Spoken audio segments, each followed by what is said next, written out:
50 years ago, a great American in whose symbolic shadow we stand today signed the Emancipation Proclamation. This momentous decree came we will be as the dead people light a we will be sure. Oh, glory,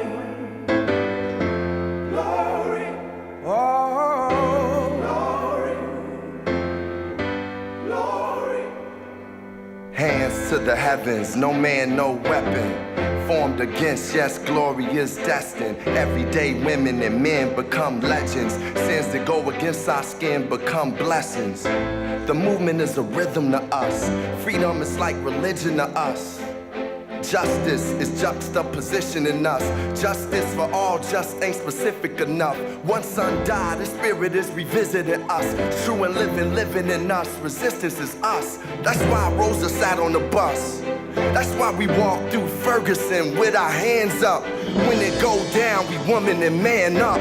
They say stay down, and we stand up. Shots, we on the ground, the camera panned up. King pointed to the mountaintop, and we ran up. One day, when the glory comes, it will be ours, it will be ours. Oh, one day, when the war is won, we will be sure, we will be sure.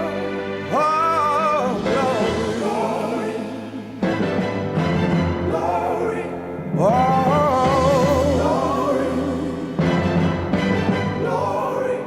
Now the war is not over, victory isn't won, but we'll fight on to the finish, and then when it's all done, we'll cry glory, oh glory, oh,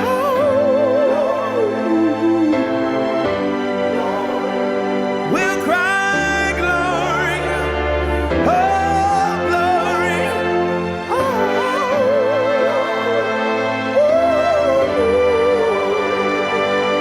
Is now for every man, woman, and child. Even Jesus got his crown in front of a crowd. They march with the torch, we gon' run with it now. Never look back, we done gone hundreds of miles. From dark roads, heroes, to become a hero. Facing the League of Justice, his power was the people. Enemy is lethal, a king became regal. Saw the face of Jim Crow under a bald ego. The biggest weapon is to stay peaceful. We sing, our music is the cuts that we bleed through. Somewhere in the dream we had an epiphany.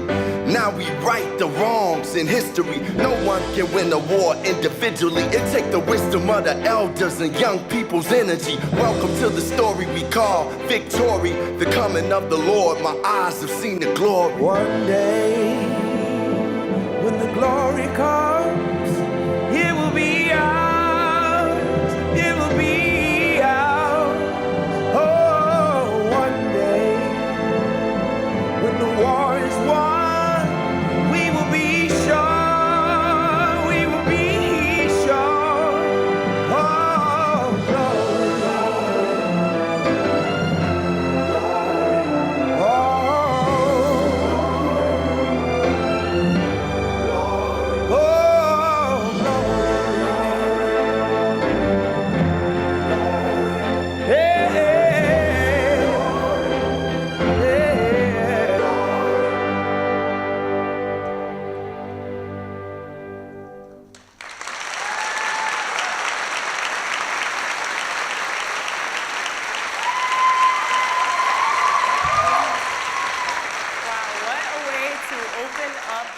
Weren't they amazing, everyone? Another round of applause, please. Please welcome to the stage, Renee Elise Goldsberry.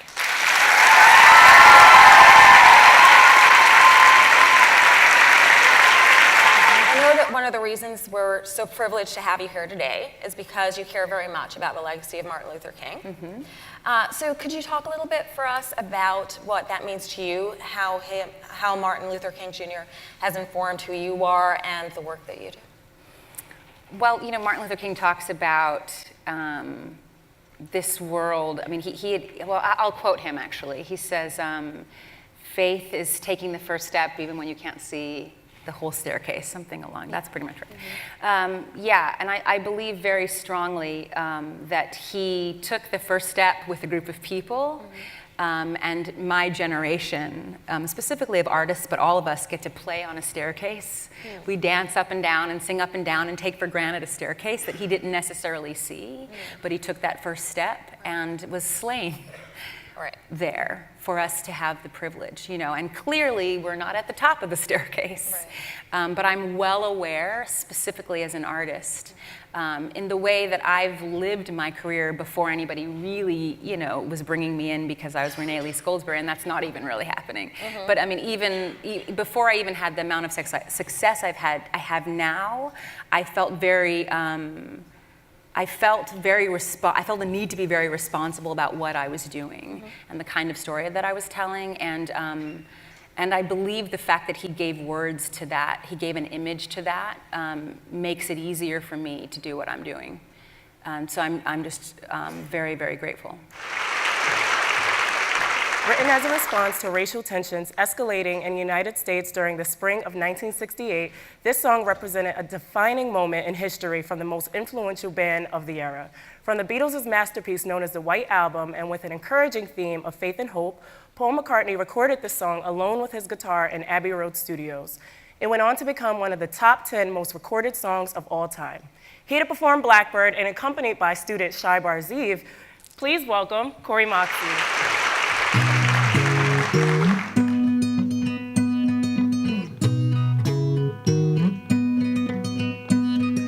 Blackbird singing in the dead of night. Take these broken wings and learn to fly.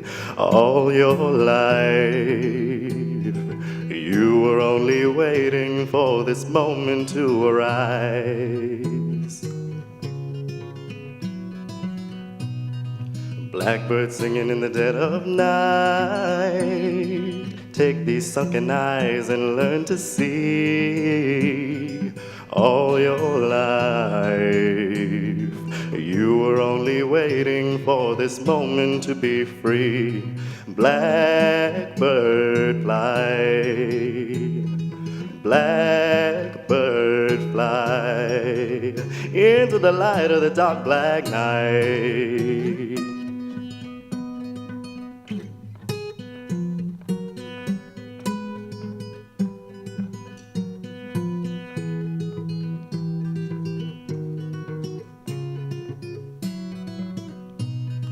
Blackbird fly, blackbird fly, into the light of the dark black night.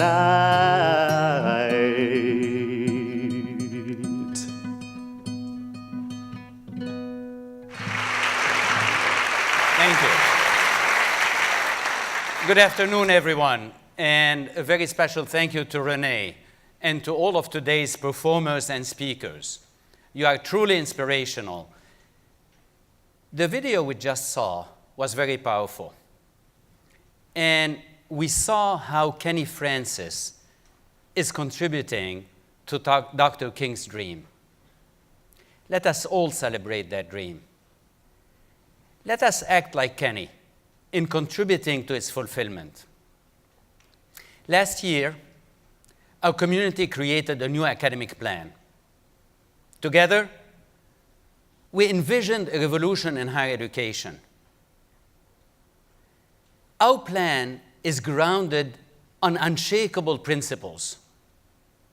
Diversity and inclusion are at the core of this academic plan. This makes us very different from many other universities. With this plan, we all are making a statement. Diversity and inclusion are not buzzwords that we celebrate once a year. They are the bedrock of our mission. If we are to thrive as a community of learning, we must embrace these ideals. We must live them on a daily basis. Let me tell you what I mean. Diversity and inclusion illuminate our blind spots. They wash away the darkness of presumption, preconception, and prejudice. It is crucial that we ingrain deeper inclusion into our community and into our lives. This takes real effort. We have to work at it. When I walk around campus, I sometimes notice our students traveling in groups. You know what I mean? Enclaves of students who look alike and perhaps think alike, clustered at different tables in the dining halls. We all understand this. It's about staying in our comfort zone, seeking refuge in the familiar. But learning happens when we engage with difference, when we take ourselves out of our comfort zone and see the world in a new way. Ours is a truly global community, comprised of people from every race, religion, country, and culture. We have a unique opportunity to learn from each other. Let's take advantage of it. Invite someone unfamiliar to your table. That's what Rachel Spiller does each year at Thanksgiving. Whether they wear a baseball cap or headscarf, whether their accent is Roxbury or Riyadh, ask about their story. Listen to their experiences. They are mirrors that reflect upon your own. They help you see yourselves from new angles. Together, these small acts contribute to the dream of Dr. King. And small acts taken together shape our society. Nolan Tessis, who is graduating this year, is contributing to the dream. He organized students to join in a transgender day of remembrance. And he helped create an infrastructure for inclusion, linking resources and groups that represent different identities. Fatuma Muhammad is majoring in international affairs and economics. She too is contributing to the dream. As a Muslim, Fatuma understands the work that remains to achieve real inclusion. She has raised her voice to combat stereotypes facing Muslim students. She and her friends are organizing a day of healing in response to racial injustice. And healing also inspired Sarah Childs, a math and philosophy major, to bring our community together. Working with NU Stage Musical Theater Company, she came up with the idea for this year's Winter Cabaret. It was called Spread Love, Not Hate. Through music and performance, Sarah spread a message of inclusion and goodwill when we needed it most. Like Nolan, Fatuma, and Sarah, we can all be leaders for inclusion. Let's thank them. Thank you very much. Thank you. Thank you very much. Hey, Sarah, thank you. Thank you.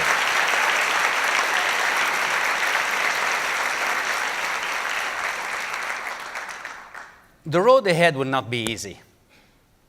Our world is deeply divided. Around the globe, we see that hatred and ignorance are powerful realities. But as a community of learning, it is our responsibility to find a better way.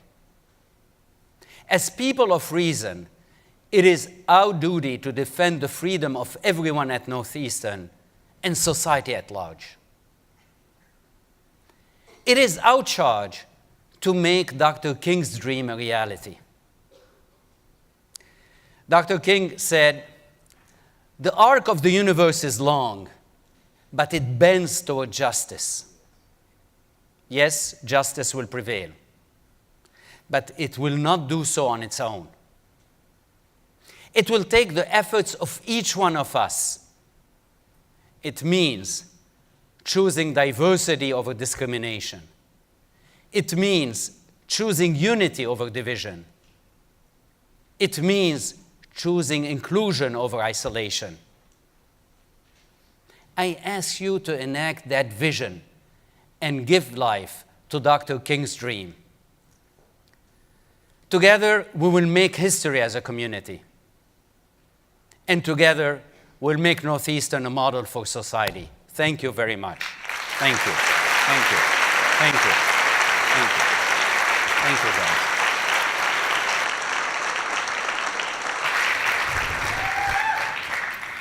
In August of 1963, Dr. King appeared before 250,000 people on the Washington Mall, where he delivered his famous "I Have a Dream" speech.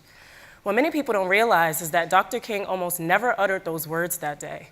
Sharing the stage with him were many performers active in the civil rights movement, including one of Dr. King's personal favorite singers, Mahalia Jackson. Dr. King started speaking, and the others on the dais that afternoon soon became aware that this was about to be a historic speech. However, 12 minutes into that speech, Ms. Jackson prompted him to share his vision for a peaceful, colorblind nation, saying, "Tell him about the dream, doctor." At her urging, he ditched the prepared remarks and adapted the powerful sermon-style speech that we remember today.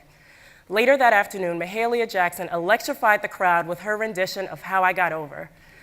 I'm thrilled to welcome back to the stage to perform that powerful song, Miss Renee Elise Goldsberry. The power of gospel music was really, really present in the civil rights movement. Because I believe when Mahalia Jackson sings about getting over something, the amazing thing to me is that they are not over it yet. But they see that vision, they see it. And when they speak about heaven, they're speaking about the heaven after they die, but they're also speaking about the vision that Dr. King laid forth in that dream. And like he said, they're taking one step and they do not see the end of the staircase. They do not see it, but they believe in it and they celebrate it. This is a song of victory in the middle of a battle. And that is so powerful to me, and it is my honor to share it with you.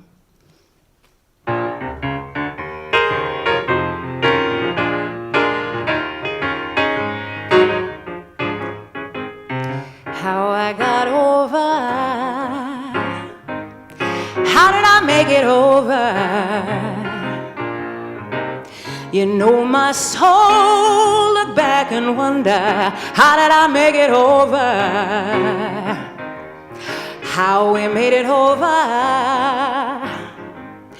going on over all these years. You know my soul, look back and wonder, how did I make it over? Ooh, but soon as I can see Jesus, the man that died for me, the man that bled and suffered, and he hung on Calvary. And I want to thank him for how he brought me. I want to thank God for how he taught me. Oh, thank my God how he kept me. I want to thank him because he never left me. And I want to thank God for old-time religion. And I want to thank God for giving me a vision. One day I'll join the heavenly choir, and then we'll sing and never get tired. We're gonna sing glory, hallelujah, and then we'll shout all our troubles over. You know we gotta thank God. Thank you for being so good to me. Yes. How I got over. How did we make it over? You know my soul, look back and wonder, how do we make it over? Tell me how we got over. We've been falling and rising all these years. You know my soul look back and wonder how'd I make it over. I'm gonna put on a diamond gown, thank you, in that New Jerusalem. I'm gonna walk the streets of gold in that old land of the soul. I'm gonna view the host in white. They've been traveling day and night, coming up from every nation. They on their way to a great coronation. They coming from north, south, east, and west. They on their way to a land that's blessed. They're gonna join the heavenly choir, and they're gonna sing and never get tired.